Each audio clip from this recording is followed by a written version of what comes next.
pemirsa, masih di Prime Market Highlight. Berikutnya, pemerintah memastikan kembali melanjutkan insentif motor listrik pada Agustus tahun ini. Di mana pemerintah sudah menyepakati anggaran senilai 250 miliar rupiah untuk insentif motor listrik dapat kembali dilanjutkan. Wakil Menteri Perindustrian Faisal Riza memberikan sinyal pemberian insentif sepeda motor listrik tetap akan dilanjutkan tahun ini.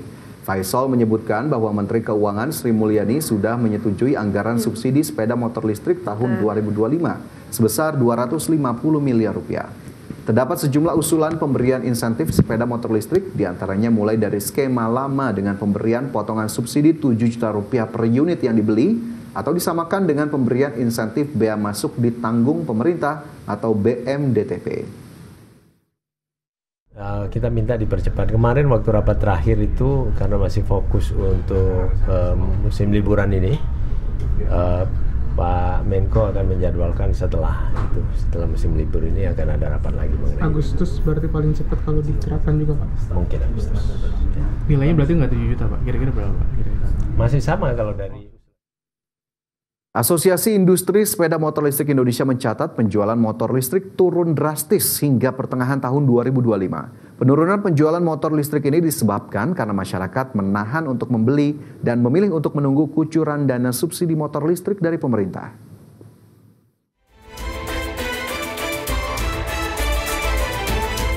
Penjualan motor listrik turun drastis hingga pertengahan tahun 2025. Berdasarkan catatan Asosiasi Industri Sepeda Motor Listrik Indonesia, di tahun 2020, penjualan motor listrik mencapai 1.947 unit. Kemudian di tahun 2021 melonjak tajam hingga 5.486 unit. 25.782 unit di tahun 2022 dan 41.773 unit di tahun 2023. Di tahun 2024, penjualan motor listrik bersubsidi mencapai 63.146 unit. Adapun di tahun lalu, beberapa agen pemegang merek motor listrik yang bisa memproduksi dan menjual motor listrik bisa mencapai 1.000 hingga 2.000 unit per bulan. Kini mereka hanya bisa menjual 200 hingga 300 unit. Penurunan penjualan motor listrik ini disebabkan karena masyarakat menahan untuk membeli dan memilih untuk menunggu kucuran dana subsidi motor listrik dari pemerintah. Sementara itu, pemerintah menargetkan populasi kendaraan listrik di Indonesia pada tahun 2030 mencapai 2 juta unit mobil listrik dan 13 juta unit sepeda motor listrik. Berbagai sumber, IDX Channel.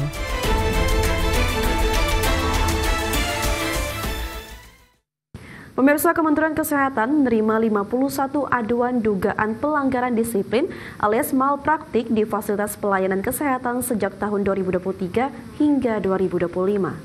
Rinciannya, 13 kasus terjadi pada tahun 2025, 10 kasus infeksi atau komplikasi, 8 kasus kesalahan prosedur medis atau administrasi, 7 kasus cacat atau luka berat, serta 2 kasus ketidakpuasan atau sengketa informasi medis.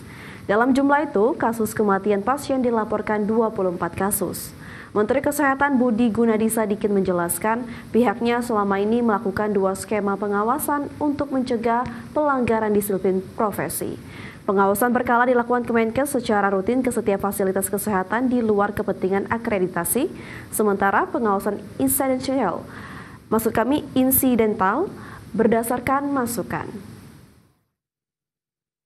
Ya, kekuatan hukumnya harus ada sanksinya, dan sanksinya itu bisa mulai dari peringatan tertulis, kemudian harus ada kewajiban meningkatkan kompetensi dari tenaga kesehatan sama tenaga medisnya, karena nanti kita lihat banyak kasus-kasus seperti itu, bisa juga penonaktifan STR atau pencabutan SIP. Ya.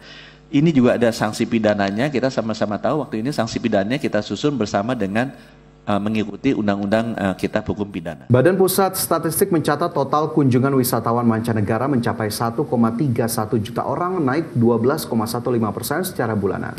Ya, adapun wisman paling banyak berasal dari negara Malaysia, mencapai 18,26%.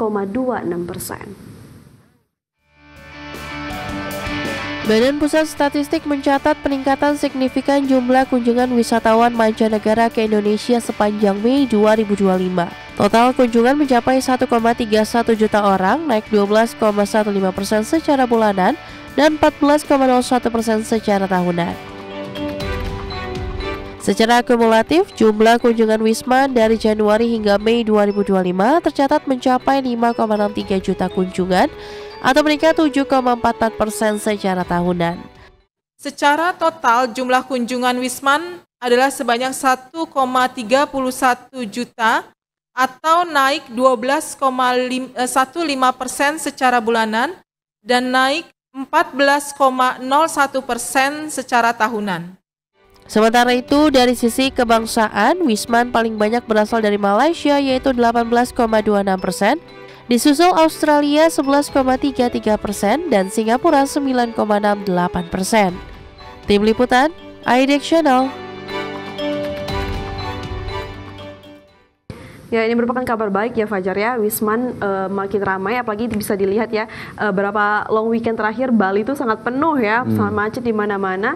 Ini juga semoga kedepannya juga Indonesia bisa memperbaiki lagi ya untuk jalan-jalannya dan apalagi untuk kemacetan itu ya, karena kita sebenarnya sangat disayangkan jika Wisman datang ke Indonesia misalnya Bali atau Jakarta tapi macet-macetan terus, malah mendapatkan review negatif kesannya dari para wisatawan ya. Ya, meskipun memang sekali lagi meskipun Bali memang masih menempati posisi pertama begitu ya sebagai lokasi yang dikunjungi wisatawan mancanegara, tapi ini sudah seharusnya lokasi-lokasi lain juga kemudian digalakkan, digencarkan agar kemudian juga bisa mengundang wisatawan mancanegara ke Indonesia, karena kita jangan kalah juga ya dengan Thailand, Malaysia, bahkan Vietnam katanya sedang lagi naik daun sekarang untuk kemudian dikunjungi wisatawan global. Nah, mungkin apa yang bisa kita lihat dari sana untuk kemudian bisa kita tirulah sedikit demi sedikit yang baik-baiknya agar kemudian bisa memboost lagi kunjungan wisatawan mancanegara ke Indonesia.